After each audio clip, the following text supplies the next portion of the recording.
My name is Olof Kleberg. I'm a senior journalist, former editor-in-chief of Swedish Daily, and after that I've been writing as a freelancer and discussing especially democracy, Russia, Eastern Europe, and the sort of future of our societies.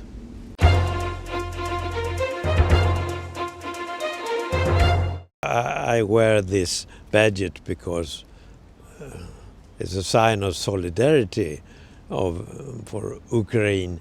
But I also thought that if I wear this badge, I will get interesting questions from Swedes. Why do you have it? Ukraine. Oh yes, Ukraine, there is a war, yes. And then I can explain a little more what's all about. I went to Kyiv in the last days of November 2013, when the Maidan revolution just began. I was a part of the Swedish civil society delegation at the OSCE, which had its annual meeting that year in Kyiv, in Ukraine. I got the impression this is a revolution, a revolt from beneath. My taxi driver from the airport said, "Oh yes, this is my last drive. We are going to Maidan together." And he was just an ordinary person. It was nothing from above, everything from beneath. And that was my main impression. We were there at Maidan at midnight, and it was very cold, as usually is in Kyiv in December. But we met with Ukraine friends. They got friends to us, and they introduced us into the movement and why they were there, and we understood much more than we did before. I just hope that the revolution from beneath would prevail, and that the corrupt regime would fall down. And at last it did, but it took some months. Yeah. So I wrote quite a lot about it in Swedish newspapers. I was somewhat naive. I believed, as I had already done for many decades, in the European security order, accepted by Soviet Union in 1975 in Helsinki. And I thought that borders are borders, and there will be no occupation. And I believed in civil society cooperation with Russians. I was engaged in several of them. But, well, it didn't last. I was very astonished, and my idea of the European future got a crackdown. That's too very naive. I mean, it's after the 24th of February, we know that only hard answers and, unfortunately, weapons mean something to Putin. Unfortunately, it's against the will of the European politicians from 1975. That was the idea of talking together, making concessions, but in a peaceful way. Now this is not possible any longer. We don't know the end of the war, of course. You may be very optimistic, you might be somewhat pessimistic, but it's too early to say that compromise is necessary. Stay on. I don't think the situation is that dangerous as in 82, 83 with these senile Soviet leaders, and you didn't really know what they could decide. I mean, Putin is not senile. He is unfortunately clever and strategic. He knows what he does, I think.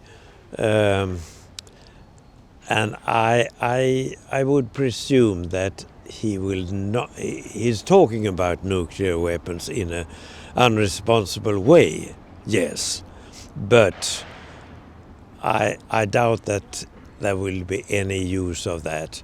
I mean, he understands that he will destroy quite a lot of Ukraine and Russian soil if he uses them in Russia. Then, of course, he could try to use a nuclear bomb in the Barents Sea, but that would also occur great damage to Russia. So I think that he's clever enough not to fulfill his threats. Well, I can tell you, it's very difficult to protest towards a very totalitarian government where you get 15 years in prison if you protest. I mean, Ukraine has always been a freer country with a civil society you keep together. Russia is not a country with many civil society organizations. It's more a sort of authoritarian society from the very beginning. And that's a difference. And you can't blame usual common Russians for not protesting now. They did it in, 2012, 2014, 2016, but now the repression is that hard, so I can't blame them. 20 years ago, most Swedes knew very little about the differences between Ukraine and Russia, and thought that, well, that's the same language, the same culture, and Gogol was from Ukraine, but he wrote in Russia. It's not that difference. But after 2014, the annexation of Crimea, many Swedes wake up and understood that this is something new, evident differences between Russia and Ukraine, and especially after the total invasion. More and more Swedes understand, as Zelensky uses to say, that we are fighting for you, that this is a European existential war in a way, and we must be part of it. The Russian propaganda is effective, not the military one, but the way of communicating and sending false messages, and that's a difficulty, and all editorial boards and all journalists are much more aware of the danger of accepting something from Russian sources than they were before. We can't use these sources. Well, my simple advice to all Ukrainian activities is be active. Take contacts with, well, in this case, Swedish journalists, Swedish newspapers, Swedish civil society groups. Many are eager to know more about the Ukrainian case, and Sweden is a society of strong civil organizations, as in Ukraine. So you would know how to cope with them. And they have force still. So it's essential, I think, to get them more involved in the discussion on Ukrainian and European future. That's my advice. Slava Ukraini!